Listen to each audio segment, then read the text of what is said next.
உங்களுக்காக ஆனந்தி. விரிவான செய்திகளை காணும் முன் இன்றைய முக்கிய செய்திகள். போலி மருந்து விவகாரத்தில் முன்னாள் முதலமைச்சர் நாராயணசாமியின் உறவினருக்கு தொடர்பு, சபாநாயகர் செல்வம் குற்றச்சாட்டு.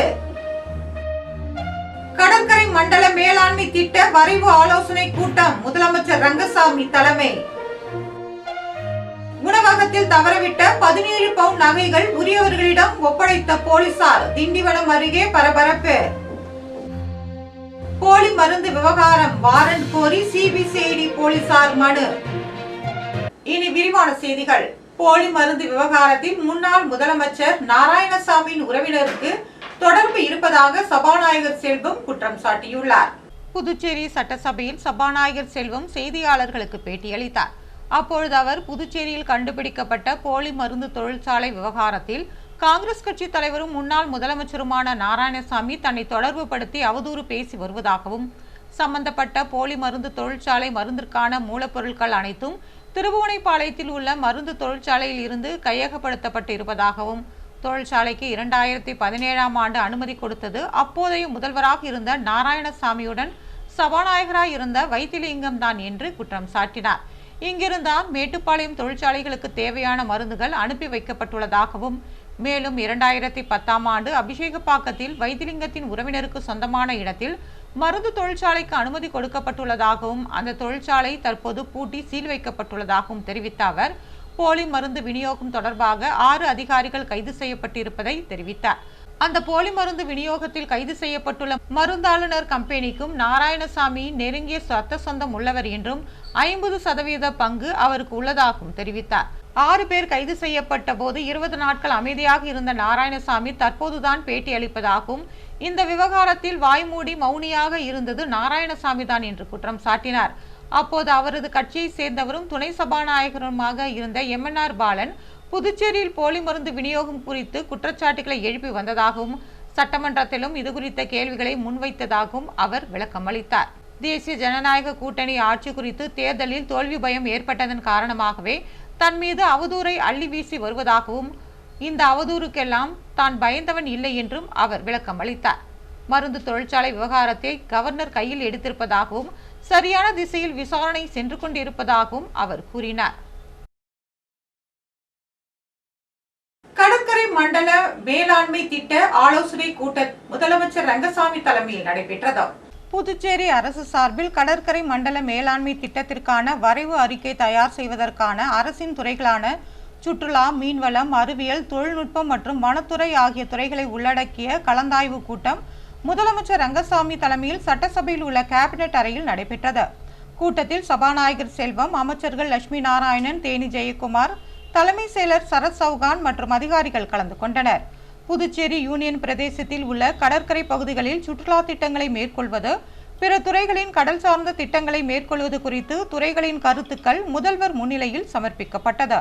முதலமைச்சர் ரங்கசாமி கடற்கரை சார்ந்த சுற்றுலா திட்டங்கள், பிற துறைகளின் திட்டங்கள் அனைத்திற்கும் ஒப்புதல் பெறும் வகையில் கடற்கரை மண்டல மேலாண்மை திட்ட அறிக்கையை தயார் செய்து சமர்ப்பிக்குமாறு அறிவுறுத்தினார். மேலும் திட்டங்களை விரைந்து செயல்படுத்துவதற்கான நடவடிக்கைகளை மேற்கொள்ளுமாறும் துறை தலைவர்களுக்கு உத்தரவிட்டார்.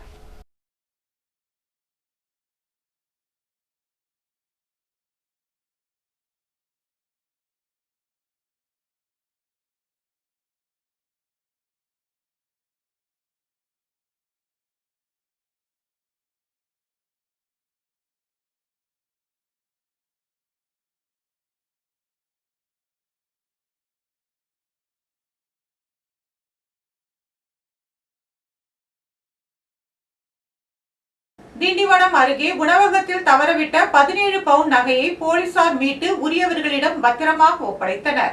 சென்னை தாம்பரம் CTO காலனி லட்சுமிபுரத்தை சேர்ந்தவர் பிரசாந்த், நளினி தம்பதியினர். இவர்கள் இருவரும் தங்களது குழந்தையுடன் காரில் திருவண்ணாமலையில் நடைபெற்ற உறவினர் திருமண நிகழ்ச்சிக்கு சென்றுவிட்டு மீண்டும் சென்னை திரும்பிக் கொண்டிருந்தனர். திருமணத்தின் போது நளினி தான் அணிந்திருந்த சுமார் 17 சவர நகைகளை கழற்றி ஒரு பையில் எடுத்து வந்தார். சென்னை செல்லும் வழியில் திண்டிவனத்தை அடுத்த சலாவதி பகுதியில் அமைந்துள்ள அம்மா உணவகத்தில் காலை உணவு அருந்திவிட்டு மீண்டும் சென்னை நோக்கி காரில் பயணம் செய்தனர். பாதி தூரம் சென்றவுடன் நகைகளை கழற்றி வைத்திருந்த பையை காரில் இல்லாதது கண்டு அதிர்ச்சி அடைந்தனர். பின்னர் அந்த பையை உணவகத்தில் மறந்து வைத்துவிட்டு வந்தது ஞாபகத்திற்கு வரவே உடனடியாக செஞ்சியில் பணிபுரியும் தனது உறவினரான சிறப்பு ஆய்வாளர் சிவகுமாருக்கு தொலைபேசியில் தொடர்பு கொண்டு நகைப்பை சலாவதி பகுதியில் உள்ள அம்மா உணவகத்தில் தவறுதலாக விட்டுவிட்டு சென்றதை தெரிவித்துள்ளனர். இதனையடுத்து சிவகுமார் அப்பகுதியில் நெடுஞ்சாலையில் ரோந்து வாகனத்தில் பணியில் இருந்த சிறப்பு உதவி ஆய்வாளர் மாணிக்க வாசகத்திடம் தகவல் தெரிவித்துள்ளார். உடனடியாக துரிதமாக செயல்பட்டதால் அம்மா உணவகத்தில் இருந்த பை கண்டுபிடிக்கப்பட்டது. இதனையடுத்து அந்த நகைப்பை உரியவர்களிடம் பத்திரமாக ஒப்படைக்கப்பட்டது. போலி மருந்து விவகாரத்தில் வாரண்ட் கோரி சிபிசிஐடி போலீசார் மனு தாக்கல் செய்துள்ளனர்.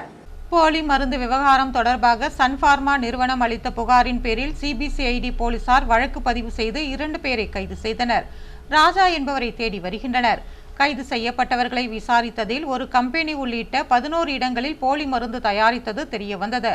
அதன் பேரில் சிபிசிஐடி போலீசார் குருமாம்பேட் மற்றும் மேட்டுப்பாளையத்தில் 3 குடோன்கள் மற்றும் திருபுவனைப்பாளையத்தில் இயங்கி வந்த ஒரு தொழிற்சாலையில் அதிரடி சோதனை நடத்தி சீல் வைத்தனர்.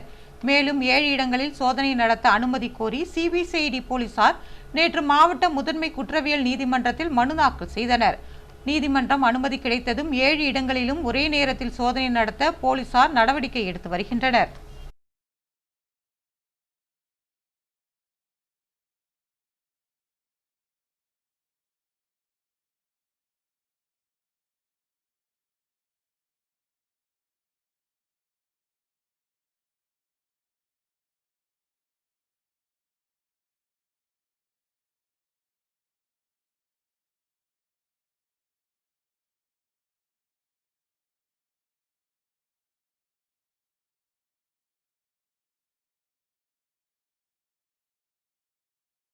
புதுவையில் படகு குழாம் மீண்டும் திறக்கப்பட்டுள்ளது.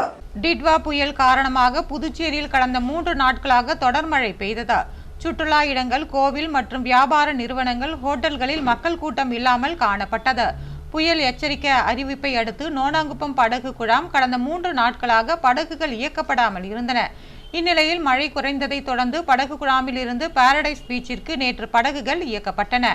ஆனால் குறைந்த எண்ணிக்கையில் சுற்றுலா பயணிகள் படகில் சவாரி செய்தனர்.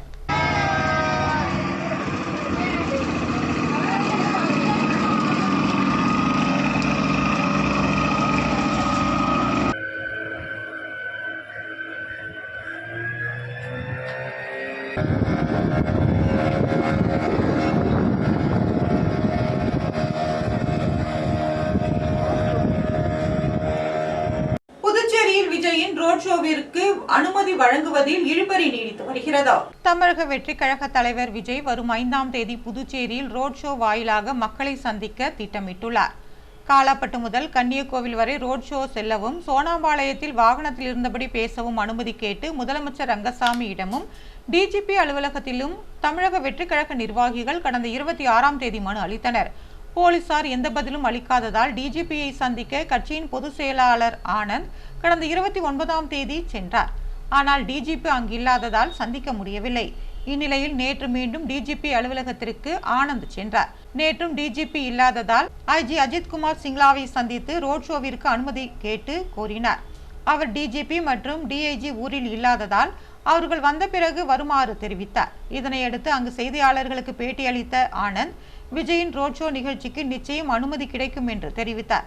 இதுகுறித்து புதுச்சேரி காவல்துறை வட்டாரங்கள் தெரிவிக்கையில், கரூர் உயிரிழப்பு சம்பவத்தை தொடர்ந்து ரோட் ஷோவிற்கான வழிகாட்டு நெறிமுறைகள் தொடர்பான வழக்கு சென்னை உயர்நீதிமன்றத்தில் நிலுவையில் உள்ளதாகவும், போக்குவரத்து நெரிசல் மிகுந்த புதுச்சேரியில் ரோட் ஷோ நடத்துவது சிரமம் என்றும் தெரிவித்தனர்.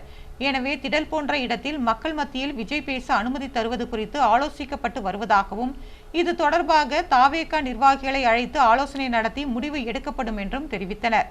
இதனால் புதுச்சேரியில் விஜய் ரோட் ஷோவிற்கு அனுமதி வழங்குவதில் இழுபறி நீடித்து வருகிறது.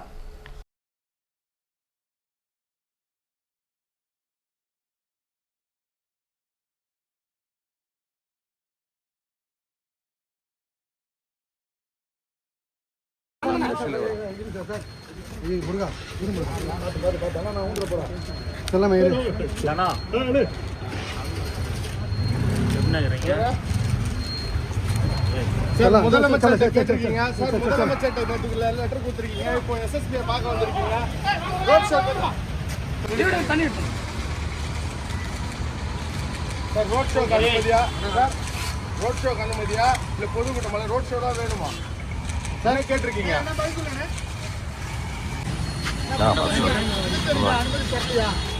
புதுச்சேரி ரோட் ஷோக்கு அனுமதி தரலையா? நீங்க தானே சொல்லணும்.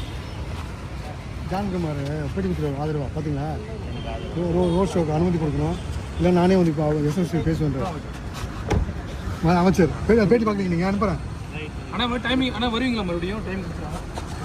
மழையால் பாதிக்கப்பட்ட விவசாயிகளுக்கு உரிய இழப்பீடு வழங்க வேண்டும் என்று முன்னாள் சட்டமன்ற உறுப்பினர் ஓம் சக்தி சேகர் கோரிக்கை விடுத்துள்ளார்.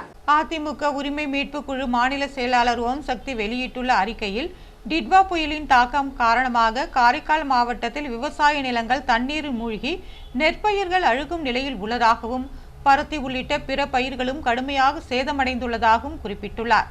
சுமார் 5000 ஹெக்டேர் வரை விளைநிலங்கள் வெள்ளத்தில் மூழ்கியுள்ளதாகவும், இதனால் விவசாயிகள் பெரிய நெருக்கடியில் உள்ளதாகவும் தெரிவித்துள்ளார். வேளாண் அமைச்சர் உடனடியாக காரைக்கால் மாவட்டம் சென்று விவசாயிகளை நேரில் சந்தித்து ஆறுதல் வழங்க வேண்டும் என்றும் அவர் கேட்டுக்கொண்டார்.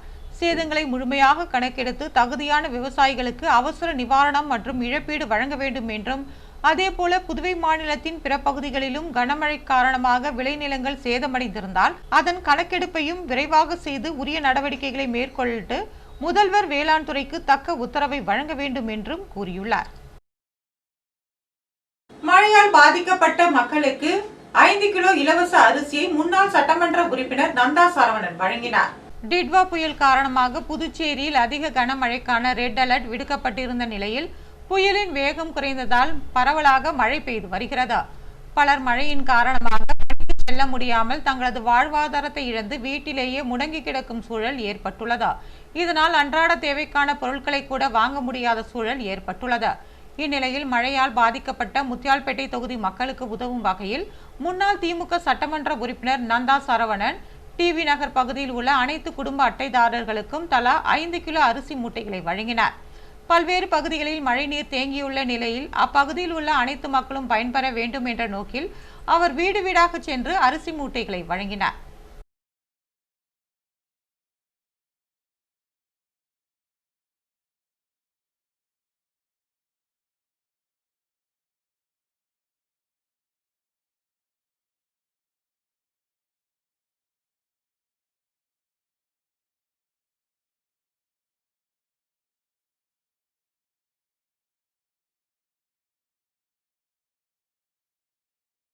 புதுவையில் இன்றைய தங்கம் மற்றும் வெள்ளி விலை விவரம். தங்கம் 1 கிராம் 11,935 ரூபாய். ஒரு சவரன் தங்கம் 95,480 ரூபாய். வெள்ளி 10 கிராம் 1,930 ரூபாய். மீண்டும் இன்றைய முக்கிய செய்திகள். போலி மருந்து விவகாரத்தில் முன்னாள் முதலமைச்சர் நாராயணசாமியின் உறவினருக்கு தொடர்பு, சபாநாயகர் செல்வம் குற்றச்சாட்டு. கடற்கரை மண்டல மேலாண்மை திட்ட வரைவு ஆலோசனை கூட்டம், முதலமைச்சர் ரங்கசாமி தலைமை. உணவகத்தில் தவறவிட்ட 17 பவுன் நகைகள் உரியவர்களிடம் ஒப்படைத்த போலீசார், திண்டிவனம் அருகே பரபரப்பு. போலி மருந்து விவகாரம், வாரண்ட் கோரி சிபிசிஐடி போலீசார் மனு. இத்துடன் செய்திகள் நிறைவு பெறுகிறது. வணக்கம்.